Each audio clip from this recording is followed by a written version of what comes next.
Like the Her song. Well, since people want to talk about this Jim Jones and Pusha T thing. It's very problematic.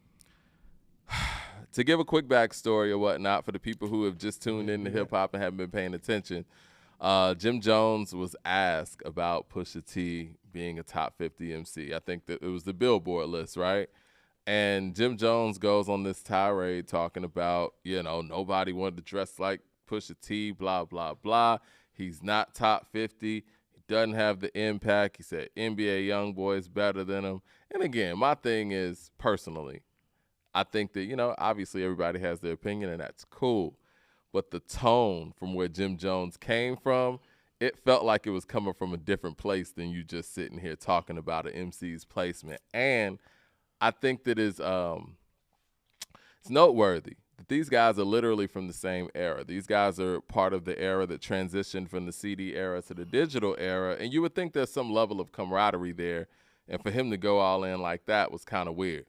But anyway, Pusha T has seemingly thrown a subliminal on an unreleased Clips record that got debuted at the Louis Vuitton fashion show in Paris last night, and everybody is speaking on it. What say you about these bars in this whole situation? Situationally speaking, let's backtrack to what we were talking about behind the scenes that you kind of brought to the forefront. These guys, era-wise, kind of match up. And I'll just tell you what the rhetoric was, even at the time when I was in Cali, when a lot of the stuff would get released, and I'd hear both of the stuff. Well, them Virginia niggas doing the New York hip-hop better than the New York guys. Well, that's when Dipset was running stuff. So the first thing that I thought about all this is like, oh, could this be like old stick in the craw of Jim Jones about, the Clips and the Re-Up Gang mixtapes? Yeah, you're talking about Re-Up Gang, right? You're talking about Clips. Talking about We Got It For Cheap. Okay. Ab Lava, Sandman. Yeah, all of them. Okay, yeah. Gotcha.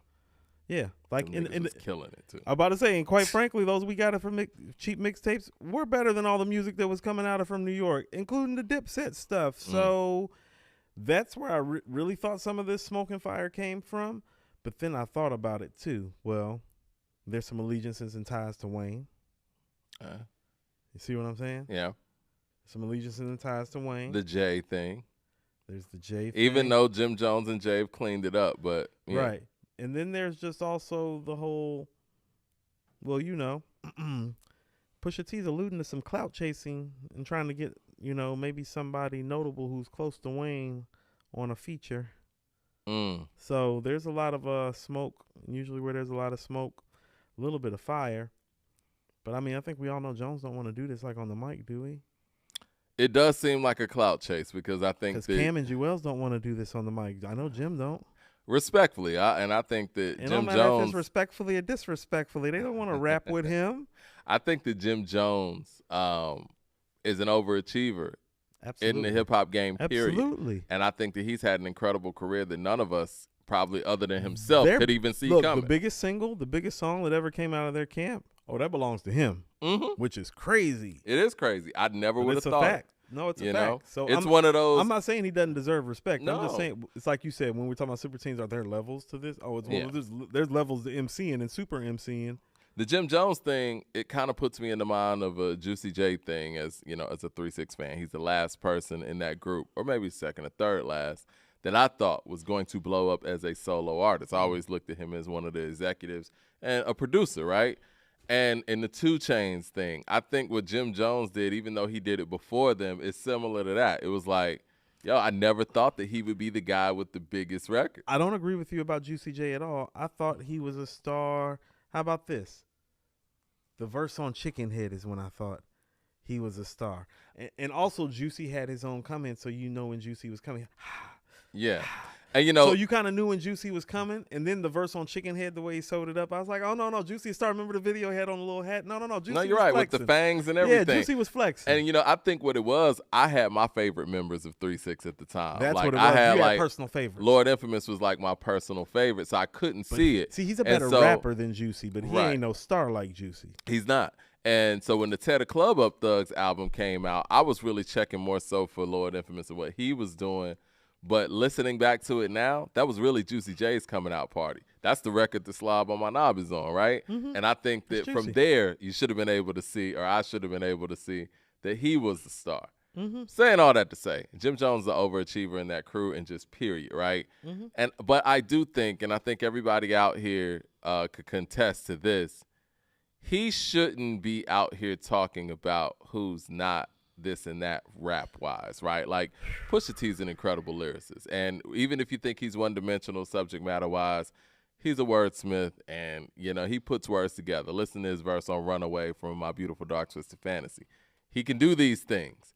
And for somebody, and for somebody who's not lyrically in his chamber, like Jim Jones, to be speaking this wild, it's like, why? Is he trying to get the back and forth? Well, that's what it seems like. Well, that's part of what it seems like. It's clout chasing on the respect of calling him out for the feature, but also for the sake of garnering some attention and notoriety for what? Yeah. Is there a project coming? Well, we know Pusha is there undefeated. A Dipset reunion? You won't be beating him. We're not. See, there's no point in having that conversation. We're not having that conversation. This is not about W's and L's. It's about how bad this L's about to be. Pusha's undefeated. And this ain't a good look. He is undefeated. Yeah, he's undefeated. It's hard to beat. He's undefeated. Told you he's a modern day Cool G rap. He's looking like LL out here being undefeated. Do you see any Rock M's or Canes running around? No. Do you see any Rock M's or Canes running around? Because he's the modern day Cool G rap. Peter Parks with a super chat says, Jimmy about to go out like a crash dummy. So you think this is a clout thing? I don't know what it is yet, but if there is some real smoke, it's got to be from that old re-up gang stuff when they was like, yeah, these Virginia niggas do rap better than these New York rap niggas now. Because the New York rap niggas started to sound like, well, quite frankly, us. Do you think that Jim was a part of that, though?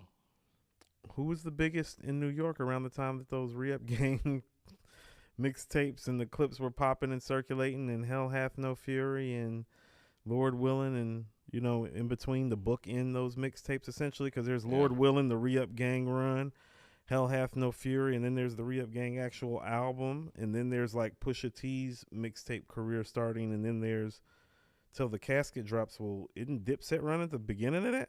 Yeah. How do you see this playing out, I guess? Not well if Jim Jones You wants think to Jim wrap is it going to up. respond? Does he have what does he have for Push is what I'm saying that made him comfortable doing this? Because usually when you're the first to initiate, you're baiting somebody a la Jay on the Takeover. Right. Like, people forget the whole ass Nas, you don't want it with Hov. That was just something he said at Summer Jam. He didn't have the verse yet. Was that after? No. He did that. He came back and added the verse. The Stillmatic thing happened. And then he after added that. the verse, but Stillmatic it was a intro, bait. But that's why he said ass, because how the battle started was just him saying ass Nas, he don't want it with Hov. He didn't do that verse at Summer Jam. It was a bait, yeah. He came back because it was a bait. It's like, what bait do Pusha T have? I mean, what bait does Jones have for Push? Well, see, this is the thing. At this point, Jim Jones is going to have to come with a full verse, full record, full freestyle, whatever you want to say. Like, all that talking stuff is over now. And that's what I like about the fact that Pusha went ahead and addressed this on a record in a couple of bars. So now, all that stuff you talking, you're going to have to back it up with bars. Not with an interview, not talking back and forth or whatever, because he was doing that with Jay, right? Right. And Jim Jones, that is. And now, you're going to have to say something, and you're going to have to respond to this. And, again, I want to use this time to remind people that Eminem is still not responded to the Black Slim Shady from The Game, and it's been over a year. I think that was, March of last year? Anyway, so, when you don't respond on wax, you lost. And so, again, Subliminals are Subliminals. He didn't say his name. But Jim Jones at this point, and especially with the momentum that people are giving it on social media, he's got to respond on wax. And if he responds on wax, I predict a knockout punch on record for Pusha T. I don't think that's reaching. You know what I realize in this? First of all, this is not a fair fight. Oh, no. But he made it this way. But he created this. No, but here's what I tell you. You tend... Like the artists that you tend to like, and we're going to talk about this with Andre, you and I, because I have some more what I feel like could be insightful analysis to provide to some of the rhetoric that we've been sharing and discoursing about this. Some people may agree with it, some people may not like. I have a couple more points to add to that. Well, you tend to like rappers who are kind of like you. And in moments like this, I realize why I like Pusha T so much. He's petty. He's petty just like me. He's like, you want to know what? I know I'm better than this guy, and I know I should let it slide, but because I'm petty, about to be petty and do petty things. I'm serious. I mean, he has to do what he has to do. Petty. And, you know, I'm not totally like Pusha T, but I have my Pusha T moments. We're born on the same day. You are. May 13th. Right. So he's a lot of the things that he does, I get it. You know what I'm saying? Petty police. I didn't really love, you know, the whole, you know, separating yourself from, you know, Ye unnecessarily. We already knew that. But you love that story added on and some infrared, though. I love infrared. I think the story added on with the blackface and all that, I think it was perfect. See, that's that petty I'm talking about. See that petty level? That petty level's through the roof. He's like, he did what he had to do. Where the blackface picture at? But see, the petty level that he's willing to go to, it knows no bounds. He's very intelligent. And I relate to that petty level. And I think that, and it was supposed to be a surgical summer, you know, whoever jumped out and, you know, stopped this from happening. What I felt like when Story added on happened, I felt like, you remember what video game was that? Well, that was that Mike Tyson Punch-Out? I felt like when that record dropped, everybody else is running out. Stop the fight. Stop the fight. That's exactly what the story of Adidon was. Like, and the record's not that great. It's not, but they was like, good. no, we can't let this go any further. Like, we had people jumping out of everywhere. Y'all know who. You know what I'm saying? It's calling defects like it was child abuse. Yo, people out here talking about the rules of diss records. They're having interviews about what's supposed to go and not go. Man, I've never seen nothing like it. The rule is to be petty. Mike, the rule is to win. Mike, have you heard Ether? Mike, have you heard Ether before? Yes. Very petty. I mean, have we heard Super Ugly? It's petty. Nobody sat there and told Jay, oh, man, you're going too far. It just wasn't good. It's very petty. Yeah, exactly. Super Ugly's petty. So with that being said, though, No Vaseline's petty. Yeah. Pusha T is very surgical, and I think that Drake finally ran up on somebody who's a lot more surgical than he is. And if Jim Jones thinks that he wants to bark up this tree, you need to be ready to think 3 or 4 steps ahead of that next guy. And I don't think that Jim Jones thinks 3 or 4 steps ahead of Pusha T. I could be wrong, but based on what I'm seeing, one guy's playing checkers and one guy's playing chess. And Pusha T's always playing chess. Even if they both playing chess, I'm not putting my money on Jim. Even if they're both playing chess. I don't see any chess moves. I don't like Jim Jones Rook the Night game. I don't know. No, give me Push.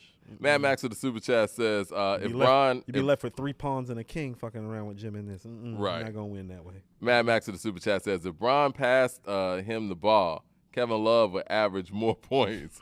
Everyone Bron played with, points went down. Let it says go. a lot. He is right, though. But again, what do you expect? Everybody that LeBron plays with, your points are going to go down. You playing with Kobe Bryant, your points are going to go down. You playing with Michael Jordan, your points are going to go down. But your efficiency might go up.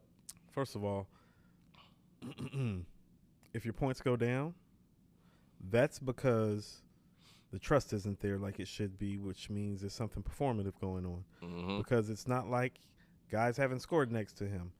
I believe that Kyrie and Wade and Anthony Davis have literally had scoring averages right next to his, like literally within a point of each other on multiple occasions in all 3 players' cases. Yeah. So it's not like he doesn't share the ball.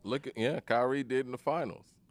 Kyrie averaged like what, 29? It was like 26, 27 or something. He outscored Steph in that finals. He outplayed Steph. Yeah, straight up. Yeah, and you know how I feel about Kyrie, but he outplayed Steph. Mm-hmm. Like one-on-one, he's a better one-on-one player than Steph because Steph don't have no bag like Kyrie. He just has a better jump shot, and the jump shot's not better by like a whole lot. It's not like Kyrie's a bad shooter. Kyrie is one of the better shooters who has ever played this game. Oh, yeah, he is. And I think if he was playing – like he's not a top 10 shooter, but he's probably in that 10 to 20. He can win a 3-point contest over Steph. He did. I feel like. I saw Clay. him. That's Clay. I know he did. Clay busted. But I feel like I think Kyrie might have beat both of them. I could be tripping. I know he beat them both in the finals wearing that ass out. That's all that matters. Wearing that ass out. Eric Terrell with the super chat says, a Dungy family member put out a great album in 2023. CeeLo, Outkast, Future, Killer, Janelle, Goody. So they are the best all-time crew, not the Wu. Nah, Wu-Tang is, man. And I love the dungeon. We're going to get into the dungeon talk. We're really going to get into the dungeon talk. AB Studios with the super chat says, I bet Pusha have everything loaded up because it's been a month since Jim Jones made that comment, but Pusha is not being likable. Buckle up, Jim. Yeah, buckle up. It's going to be a long ride, man. This man is more surgical than anybody. All right. Let's petty see. wars are real, Mike. Yeah. Rappers are and petty. we're here to cover it. Rappers are petty. As long as it's on wax, you know what I'm saying? Leroy Green with the super chat says, what up, A2HH? But just my opinion. If you listen to Pusha diss at Drake, it's really directed at Drake's baby mama, his parents, and 40's health conditions. So people was like, why you ain't go dissing Drake? That's why. Because I don't have to. Huh. I think that the blackface was definitely. No, it's all tactical. See, this is what I'm saying. Infrared. Listen to what I'm saying. Mm-hmm. You put on an infrared beam. What you trying to do with an infrared beam? Yeah, you getting your scope on. Straight shot, right? Yeah. This isn't straight shot. This is around the bullseye. What he did on that record. Has in I can dance around you. I can focus in on you. I can beat you any way that you need that ass beat. That's what it is. So that's where you're talking about the chess and the tactical and the art of war side of it. It's like, well, no, he's not even taking the same angle on the diss records anymore. Infrared is a straight shot. Yeah. Like what you do when you put an infrared beam on somebody, you're trying to hit a certain mark, a certain area. This is, I can get you here. I can get you there. I can get you everywhere down to the cover. How you want it? How do you want it? How does what it he did on there, though, he built a story, and he showed you this man's character. And he gave you the album art with the man in blackface, right? And so the reason why he spoke about all of those things in that universe, to kind of piggyback on your point, is to show you who this person is. It was abusive. Exactly. It was abusive. He showed you who the person is, where he came from, where his problems came from, and how he's recycling those problems. So, I mean, similar to what you said in one of our previous episodes, this was a therapy session. Psychoanalysis. Yeah. Yeah. So it wasn't like he was dissing everybody around him per se. Come sit on the couch. Don't neglect that girl. Don't neglect that child. And let's not front. Since you want to say that, Leroy Green, we got to be totally honest here. Duppy Freestyle was more so about Ye than it was Pusha. And that's why Pusha responded in that way. Like, no, give that one to me. No. He responded because he called out his wife. Yeah, he did. That's what I'm saying. So Drake did the same exact thing. It's okay when Drake does it. Exactly. But when Pusha does it, it wasn't about Drake. But he did the same thing. See, but that's what happens when you're Cool G Rap, though. You're the villain. You exactly. know what I mean? So when Drake goes out there and puts a diss record on you talking about your wife or your fiance at the time, your producer, and all of that, it's okay. I see where you're at, Leroy. We got special rules for special folks. Special people. And then when Pusha came out there, he's like, yo, man, we got to change the rules. Look, who looking like the privileged rapper in this? It's true. All right, Ron saying we got to wrap it up. It's time to Mad Max to the super chat says, Bosch, 10 points per game. Drip, Love, 10 points per game. I'm sorry, drop. Mad Max at? He said, Bosch, 10 points per game, drop. Love, 10 points per game, drop. Wade got worse every year. What you saying? First of all, Mad Max, count them rings up.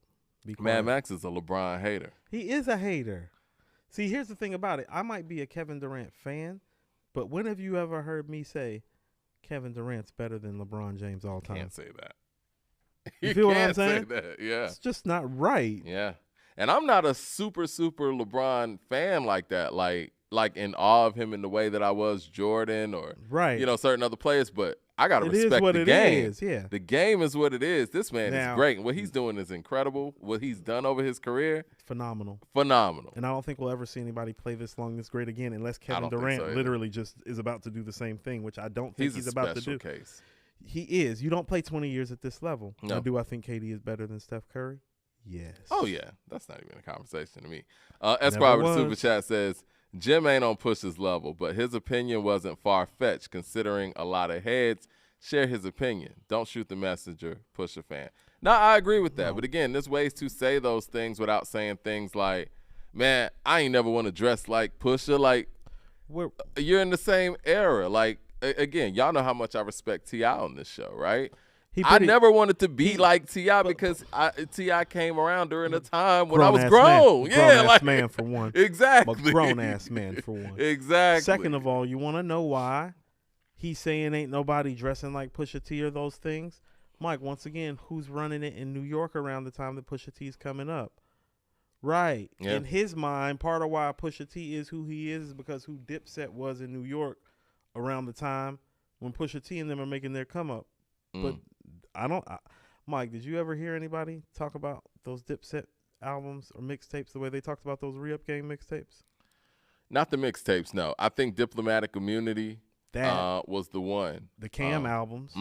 The Cam albums, Purple Haze. Purple Haze, Santana's Come Home With album, Me. yeah. Come Home With Me, of course. I don't know about Santana's album. You don't think so? Santana got big buzz, Santana and the Dipset period, they're a big reason why New York really took to Wayne. I think that was a big opportunity for Wayne. I mean, they were supposed to have an album together, and there go some of the ties. There's that Wayne connection. Right. So. I told you there go that Wayne connect. Yeah, the Wayne connect is through Jewels and also through some behind the scenes, Because that's never really been mended, the whole Wayne and Pusha thing, I don't think. Well, not when... I mean, it never will, seems like. It's been very abusive what he's done to this camp for them to be so triumphant. I'm going to say this and we're going to move on. Yeah, definitely need to slide.